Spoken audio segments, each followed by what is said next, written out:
வணக்கம் நேயர்களே. மகாபாரதத்திலே அபிமன்யு என்கக்கூடிய ஒரு அற்புதமான பாத்திரம்.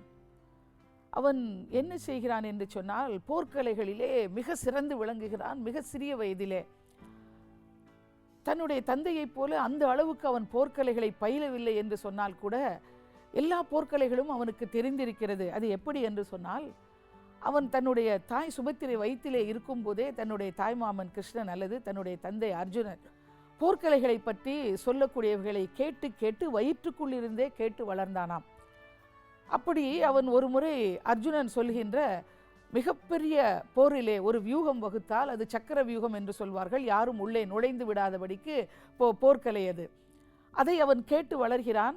ஆனால் அதனுடைய அந்த வியூகத்துக்குள் இருந்து எப்படி வெளியிலே வருவது என்று அர்ஜுனன் சொல்லும்போது அவனுடைய தாயார் தூங்கி விடுகிறாள். அதனாலே அவனுக்கு தெரியாது. மகாபாரதத்திலே ஒரு கட்டத்திலே போர் வந்தபோது அர்ஜுனன் இல்லை. ஆனால் அவன் சொல்கிறான், நான் உள்ளே சென்று உங்களுக்காக போரிடுவேன் என்று பாண்டவர்களிடத்திலே மற்றவர்களிடத்திலே சொல்லி மிக அற்புதமாக போர் புரிந்து தன்னுடைய வீரத்தை வெளிப்படுத்தினான் என்கிறது கதை.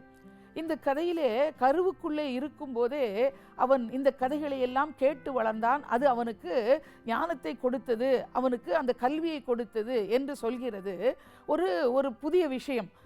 இதற்கான ஆராய்ச்சிகள் கருவுக்குள்ளே இருக்கக்கூடிய குழந்தை கேட்கிறதா, பேசுகிற இசையை கேட்கிறதா, நாம் பேசுவது எல்லாம் கேட்கிறதா என்று சொல்லக்கூடிய அந்த ஆராய்ச்சிகள் இன்றைக்கும் உலகம் முழுவதும் நடந்து கொண்டுதான் இருக்கிறது.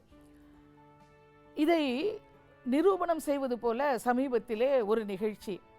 ஒரு சிறிய பையன் தன்னுடைய தாய் அவள் கருவுற்றிருக்கின்ற போது சொல்கிறார், உனக்கு தங்கச்சி பாப்பா பிறக்கப் போகிறாள் என்று சொல்லி அவன் ஆசையாக தன்னுடைய தாய் வயிற்றிலே கை வைத்து பேசுவான். தான் சாப்பிடும்போது சொல்வான், நீ பிறந்த பிறகு உனக்கு நான் சாப்பாடு ஊட்டுவேன் என்று சொல்லி தனக்கு பிடித்த பாடல்களை எல்லாம் பாடி அவளை தூங்க வைப்பதாக நினைத்து கொண்டு பாடுவான், வயிற்றிலே தட்டி கொடுப்பான்.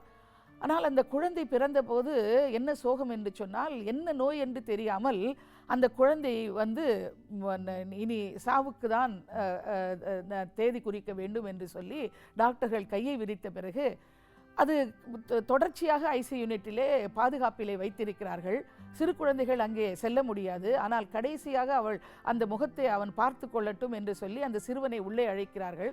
அவன் இந்த குழந்தை சாகப் போகிறது என்று சொல்லி மற்றவர்கள் சொன்னதை பற்றி எதையும் பற்றி கவலைப்படாமல் நேரடியாக அந்த குழந்தை இடத்திலே சென்று எப்போதும் போல அவள் வெளியிலே வந்துவிட்டால் அழகாக அவள் கையை பிடித்து கொண்டு அவளிடத்திலே பேசுகிறான்.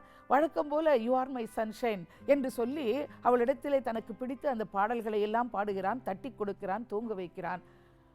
டாக்டர்களாலே நம்ப முடியவில்லை.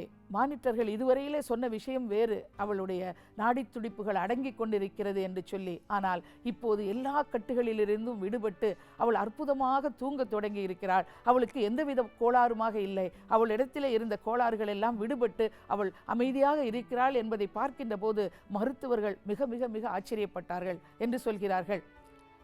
அது கருவுக்குள்ளே இருக்கக்கூடிய குழந்தைதான் என்று அல்ல, நாம் சந்திக்கிற ஒவ்வொருவருக்கும் கூட வாழ்க்கையிலே அன்பான வார்த்தைகள், சில தட்டுக்கள், சில ஆறுதலான சொற்கள் தேவைப்படலாம்.